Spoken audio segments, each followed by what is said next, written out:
saya Hanifah Fadila Idwan dengan NIM 220207069 kelas Psikologi D. Video ini dibuat untuk memenuhi tugas UAS Psikologi Agama. Terapi religius pecandu narkoba. Sekilas saya akan jelaskan sedikit tentang Pesantren Suryalaya.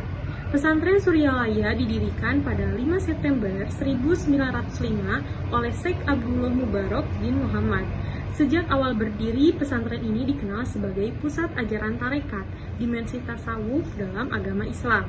Ribuan orang-orang dari kota-kota lain, bahkan dari negara-negara tetangga seperti Malaysia, Singapura, Brunei, datang ke Suryalaya untuk mempelajari penerapan tasawuf. Penanganan pecandu narkoba di Suryalaya dimulai pada tahun 1970-an dengan metode-metode tasawuf. Metode ini ternyata berhasil untuk pecandu tersebut.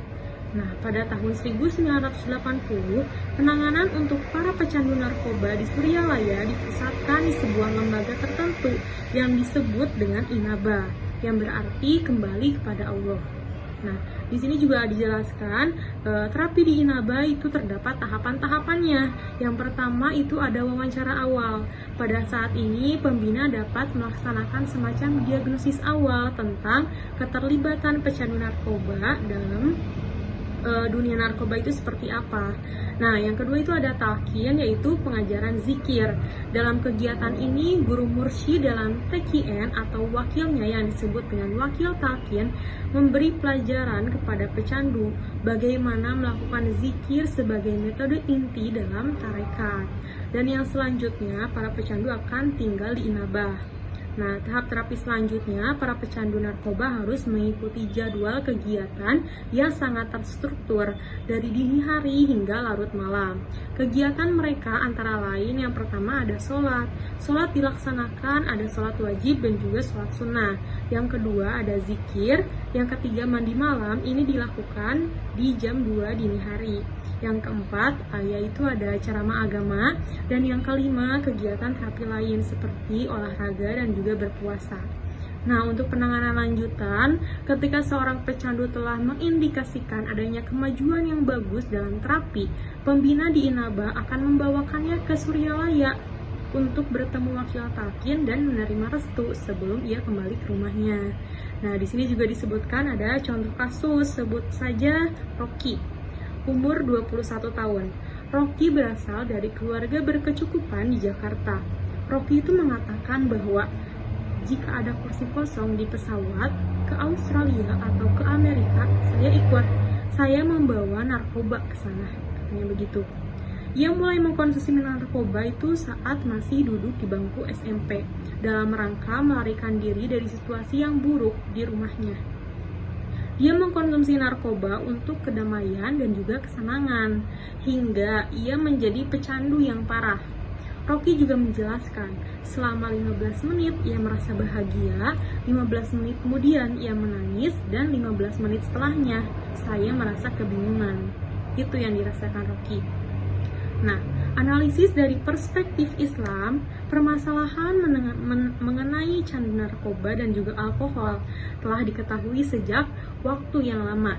Dalam tradisi Islam umumnya dan tasawuf khususnya, ayat pertama yang muncul mengenai permasalahan ini mengindikasikan bahwa tidak diizinkan bagi seorang muslim untuk melakukan sholat dalam keadaan mabuk.